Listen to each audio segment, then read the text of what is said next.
తెలంగాణలో డబుల్ జీతం పొందిన ఉద్యోగుల కేసుల్లో దర్యాప్తు వేగంగా కొనసాగుతుంది. డబుల్ సాలరీ తీసుకున్న వ్యవహారంపై లోతుగా ఆరా తీస్తున్న దర్యాప్తు అధికారులు ప్రభుత్వ ఉద్యోగులే నేరుగా మోసానికి పాల్పడ్డారా లేదా ఆధార్ సెంటర్ దగ్గర తప్పిదం జరిగిందా అని ఎంక్వైరీ చేస్తున్నారు. ఆర్థిక శాఖలోని వ్యక్తుల ప్రమేయం ఉందా అన్న కోణంలో విచారణ కొనసాగుతుంది. 40 ఆధార్ నంబర్లపై 80 మంది ఉద్యోగులున్నట్లుగా గుర్తించిన అధికారులు డబుల్ సాలరీ తీసుకున్న వారంతా రెగ్యులర్ ఉద్యోగులే అని గుర్తించారు. సదరు ఉద్యోగుల పేర్లు పేరోల్ నుంచి తక్షణమే తొలగించిన ప్రభుత్వం ఇప్పటి వరకు తీసుకున్న మొత్తం సాలరీ రికవరీ ఆదేశించింది.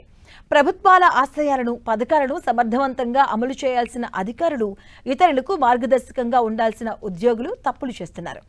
కూర్చున్న కొమ్మనే నరుక్కున్న చందంగా తెలంగాణలో ప్రభుత్వ ఉద్యోగుల భాగోతం బయటపడింది. ప్రతి నెల జీతం పొందే ఉద్యోగులే అదనపు ఆదాయం కోసం వక్ర మార్గాలు ఎంచుకున్నారు. ఏకంగా 2 జీతాలు పొందేలా ప్లాన్ చేసి అమలు చేశారు. ఎక్కడో తేడా మొత్తానికి ఇంటి దొంగల గుట్టురట్టయింది. అసలు ఈ విషయాలు తోటి ఉద్యోగుల్నే విస్మయానికి గురిచేస్తున్నాయి. రెవెన్యూ శాఖలో ఉన్నత స్థాయి ఉద్యోగి నెల 1,00,000కు పైగానే జీతం తీసుకుంటున్నారు.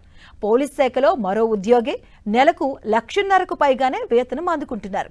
ఇద్దరి పేర్లు వివరాలు వేరువేరు, కానీ ఈ ఇద్దరు ఉద్యోగుల ఆధార్ నెంబర్ ఒకటే.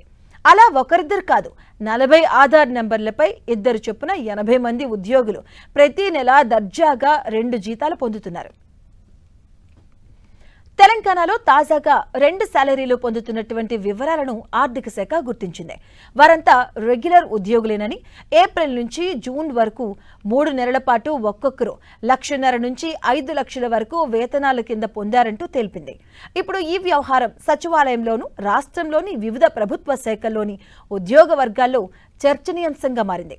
ఇక ఈ వ్యవహారంపై అంతర్గత విచారణలు చేపట్టాలని ప్రభుత్వ ప్రధాన కార్యదర్శి సంజయ్ జాజు ఆదేశించారు.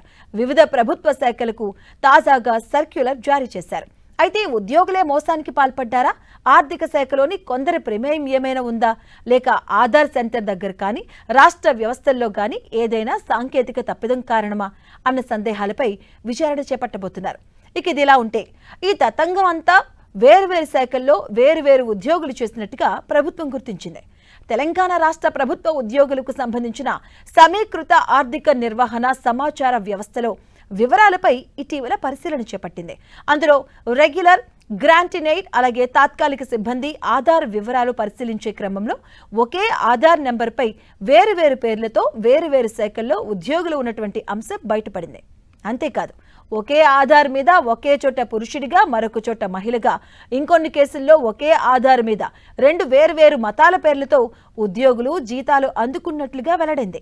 వారంతా రెగ్యులర్ ఉద్యోగులే, ప్రభుత్వం పద్దు కింద జీతాలు తీసుకుంటున్న వారే కావడం విశేషం. ఇక ఒకే ఆధార్ 2 శాఖల్లో 2 ఐడీలతో వేతనాలు పొందుతున్న ఉద్యోగులు పోలీస్, రెవెన్యూ, విద్య, పంచాయతీరాజ్, ప్రజా ఆరోగ్య శాఖల్లో ఎక్కువగా ఉన్నట్లుగా ఆర్థిక శాఖ అధికారులు గుర్తించారు. ఈ ఏడాది ఏప్రిల్ నుంచి జూన్ వరకు 3 నెలల పాటు వారు పొందిన వేతనాల వివరాలతో పూర్తి నివేదిక రూపొందించారు. తెలంగాణలో ప్రభుత్వ ఉద్యోగుల పేరిట జరిగిన డబుల్ సాలరీ, బోగస్ ఉద్యోగుల స్కామ్ ఇటీవల వెలుగులోకి వచ్చి రాష్ట్ర వ్యాప్తంగా సంచలనం సృష్టించింది. ప్రభుత్వ నిధులను దారి మళ్లించడానికి కొందరు అధికారులు, అవుట్సోర్సింగ్ ఏజెన్సీలు కలిసి సృష్టించిన ఈ మోసాలపై ప్రభుత్వం ప్రస్తుతం కఠినంగా చర్యలు తీసుకుంటుంది. తాజా వ్యవహారంతో రేవంత్ సర్కార్ అప్రమత్తమైంది. గతంలో కరీంనగర్ పోలీస్ కమిషనరేట్ పరిధిలో డబుల్ సాలరీ స్కామ్ జరిగింది. ఇందులో 1,40,00,000 రూపాయల జీతాలు దుర్వినియోగం బయటపడింది. IFMIS లోని ఆ ఐడీలకు నకిలీ బ్యాంకు ఖాతాలు లింక్ చేసి తన సొంత మొబైల్ నెంబర్ను అనుసంధానించారంటూ అదనంగా జీతం పొందారు. జోగులాంబ గద్వాల జిల్లా ఎర్రవల్లి మండలం జింకల్పల్లి గ్రామ పంచాయతీలో ఒకే వ్యక్తి పేరుతో 2 ఉద్యోగాలు చూపిస్తూ 5 ఏళ్లుగా సాగుతున్న డబుల్ జీతాల స్కామ్ బయటపడింది.